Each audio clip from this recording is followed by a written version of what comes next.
मिलने सुदामा गाते चले मन में हरे कृष्ण रामा हरे रामा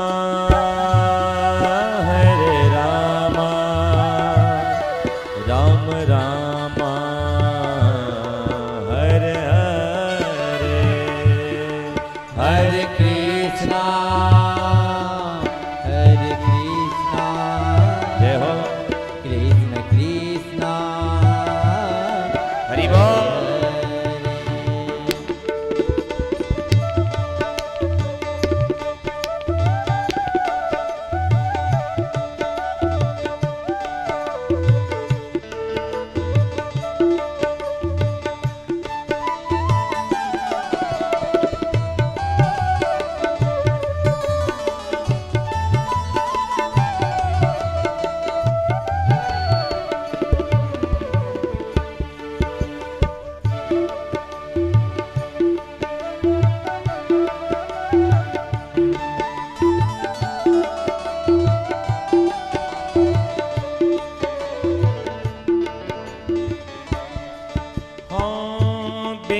सुदामा जी द्वारे पे आए, विप्र सुदामा जी द्वारे पे आए, छोड़े सिंहासन श्री कृष्ण जी भाए, छोड़े सिंहासन श्री कृष्ण जी भाए, सीने से सीना मिलाए, सीने से सीना मिलाए मेरे घन श्यामा, सीने से सीना मिलाए मेरे घन श्यामा, गाते चले मन में हरे कृष्ण रामा, चले श्याम सुंदर से मिलने सुदामा, मिलने सुदामा,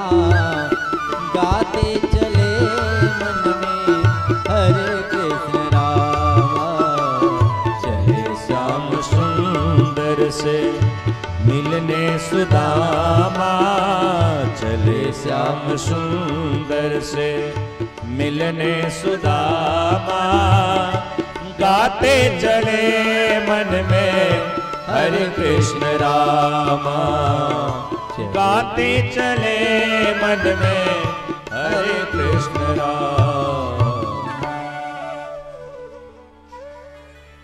श्रीमान सुदामा जी महाराज मंगल द्वारिकापुरी गए। सुदामा जी महाराज द्वारिकापुरी की जब वैभवता को देखते हैं तो सुदामा जी महाराज बड़े ही सशंकित है। द्वार खड़ो द्विज दुर्बल एक रहो, चक्षो वसुधो असुरा अभिरामा, पूछत दीन दयाल को धाम, बतावत आपनो नाम सुदामा। नाम सुदामा पाड़े सुनि सब धाये, काम बिहाय पड़े हैं, भगवान दौड़ लगाए हैं और सुदामा जी महाराज जी को अपने गले से लगाते हैं कि हाय महा दुख पाए सखा तुम,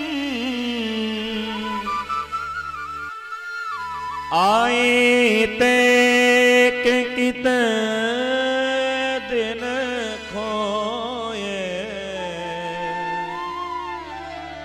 पानी परात को हाथ छुओ नहीं,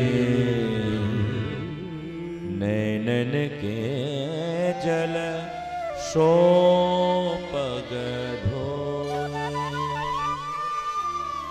भगवान अपने नेत्र के ही आंसुओं से सुदामा जी की पाद प्रक्षालन को करते हैं।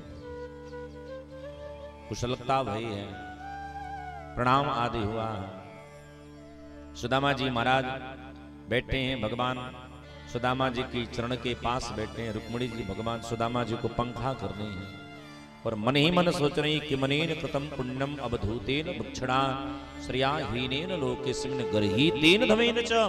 अहो देखने में तो कितना अवधूत नजर आ रहा है, अवधूत कर तो तिरस्कृत, कितना तिरस्कृत नजर आ रहा है, लेकिन देखो कितनी प्यारी है कि कोई ना कोई ऐसा यह पुण्य कर्म कर चलाया है जिससे आज जगत के पति इसके चरणों में बैठे हैं, जगत की अदृष्टात्री आदमी इसकी चमर सेवा कर रहे हैं।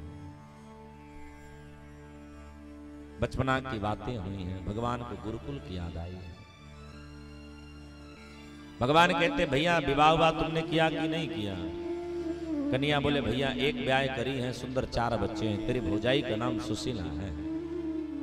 ठाकुर जी कहते तुमसे बड़ा निर्दयी दुनिया में मैंने किसी को नहीं देखा। सुदामा जी ने कहा क्यों? बोले तुमने विवाह करी और हमको बुलाई तक नहीं। सुदामा जी ने कहा जय जय, एक विवाह हम किए तो नहीं बुलाए तो हम निर्दयी हो गए। 16,108 विवाह तुमने किया, तुमने नहीं बुलाया तो तुम क्या हो गए? तुम तो महान निर्दयी हो गए। कन्हैया बोले भैया तेरी विवाह मुहूर्त देख कर कोई होगी, हमारा विवाह तो भागम भाग के चक्कर में ही हो गया है। अब कोर्ट मैरिज वाले कहां किसको मिठाई खिला पाओ? भागने के चक्कर में रहेंगे कि मिठाई खिलाने के चक्कर में रहेंगे? कन्हैया बोले भैया हमारा कौ विवाह मुहूर्त से नहीं हुआ, सब लेकर के भागम भागे से ही चक्कर में हुआ है। लेकिन भैया हम ब्याह से बड़े खुश हैं, ये हमारो परिवार है। अब मैं जो सुदामा प्रसंग का मूल जो मैं विषय आप सबसे निवेदन करता हूं वो सब ध्यान से सुनो। गुरु संग कपट मित्र संग चोरी, की होए निर्धन की होए कोढ़ी, ऐसा लोग कहते हैं। हम आप इसीलिए जानते हैं कि सुदामा जी गरीब इसलिए हो गए क्योंकि कन्हैया के हिस्से की चना खा, यही तो जानते हो ना साहब। पर आपने कभी इसका विचार नहीं किया कि जो सुदामा परम संतोषी है वो श्याम सुंदर के हिस्से की चना क्यों खाए? कोई ना कोई तो कारण रहा होगा। लेकिन सुदामा जी ने श्याम सुंदर के हिस्से की चना को खाई है, इसका एक कारण है। अग्नि पुराण में बड़ा स्पष्ट उल्लेख है कि पोरबंदर में जब उज्जैन नगरी में जब सुदामा जी महाराज अपने गुरुकुल में पढ़ते हैं भगवान श्याम सुंदर के साथ, उस नगर में एक ब्राह्मणी है, जो ब्राह्मणी बड़ी ही गरीब है और एक बार वो चना मांग करके लाई थी। लाल कपड़े में चने को ऐसे गट्ठर बांध करके पोटली को लटका दी। एक चोर आभूषण आदि की गट्ठर समझ करके उस पोटली को लेकर के भागने लगा। वो ब्राह्मणी दौड़ाने लगी। ब्राह्मणी जब पकड़ ना पाई तब ब्राह्मणी ने तुरंत वह श्राप दिया कि ए भैया तुम लेकर के जा रहे हो, यह मेरा आहार है, मैं श्राप देती हूं, इस गट्ठर में से कोई भी एक चना अगर खा ले वो तत्काल ही गरीब हो जाएगा। चोर जब सुना तो चोर डर गया, ऐसे पोटली को उछाल करके फेंका तो शांतिपन जी के ही कुटिया में गिरा है। भगवान श्याम सुंदर उसी दिन सुदामा जी के साथ में जंगल में लकड़ी तोड़ने जा रहे हैं। शांतिपन जी की धर्म भार्या ने सुदामा जी के हाथ में वो चने की गट्ठर रखी और कहती तुम दोनों मिल बांट के खा लेना। सुदामा जी त्रिकालदर्शी हैं। हाथ में जैसे चने का गट्ठर आया, सुदामा जी को पता पड़ गई इसमें गरीब होने का श्राप लगा। गुरु माता का आदेश हो गया है कि दोनों मिल बांट के खा लेना। अरे मैं अगर खाऊंगा मैं गरीब होऊंगा, किसी का कुछ बिगड़ने वाला नहीं, लेकिन अगर कहीं मेरा मित्र खाया और मेरा मित्र अगर गरीब हो गया तो संपूर्ण जगत का खेल ही बिगड़ जाएगा। सुदामा जी को चित्र की दुनिया में, फिल्मी दुनिया में सुदामा जी को लंगड़ा दिखाया गया है। गरीबी अच्छे अच्छे लोगों की कमर तोड़ देती है, लंगड़े ही हो जाते हैं। प्रत्येक दिन सुदामा जी पेड़ पर चढ़ते थे, लेकिन आज भगवान श्याम सुंदर वृक्ष पर चढ़े। भगवान सुदामा जी की भाव को समझ गए तो जल की वृष्टि करने लगे और दांत कड़कटाने के चक्कर में सुदामा जी सारा चना अकेले ही खा गए।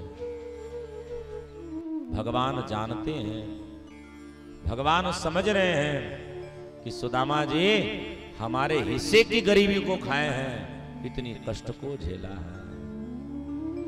कहा सुशीला ने प्रभु गए सुदामारो, श्याम हमारी कुटिया पर नित्य प्रति गारस हो। भगवान उस चावल की पुटली से 2 मुट्ठी चावल खा करके मानो अपनी भौजाई से कहना चाहते हैं, होनी थी सो हो गई, होनी थी सो हो गई, अब नहीं ऐसी हो। भाभी तेरे महलन में अब रोज ही द्वादशी हो। 2 मुट्ठा चावल खा करके मानो भगवान कह रहे, भाभी गरीबी मिटनी थी सो है गई, अब जब तक एकादशी थी एकादशी है, आज से तेरे जीवन में हर दिन द्वादशी रहेगी, खूब आनंद करो। और भगवान 2 मुट्ठी पा करके 2 लोग की सुदामा को संपदा प्रदान करते हैं। अंतगत्वा सुदामा जी महाराज भगवान के परम धाम को प्राप्त करते हैं। साधक ने कहा, भगवान अपनी मंगल यात्रा गमन यात्रा के समय किसी का स्मरण नहीं करते हैं जितना स्मरण भगवान सुदामा जी का करते हैं। सुखदेव जी महाराज कहते हैं कि बेटा परीक्षित, एक बार सूर्य ग्रहण के पवित्र अवसर पर वसुदेव जी महाराज एक यज्ञ करते हैं, जिस यज्ञ का नाम है राजसु सत्र यज्ञ। और इस यज्ञ में सब पधारे हैं। इसी यज्ञ में हमारे ब्रज की गोपियां भी आई हैं, भगवती राधा रानी के साथ यशोदा मैया भी आई हैं। और यहाँ हमारी भगवान की संपूर्ण पत्नियां श्री राधा रानी का दर्शन करती हैं। यशोदा जी अपने पुत्र व पुत्र वधुओं से मिलती हैं। सबका मंगलासन हुआ। लेकिन नीति कहती है कि जीवन में ना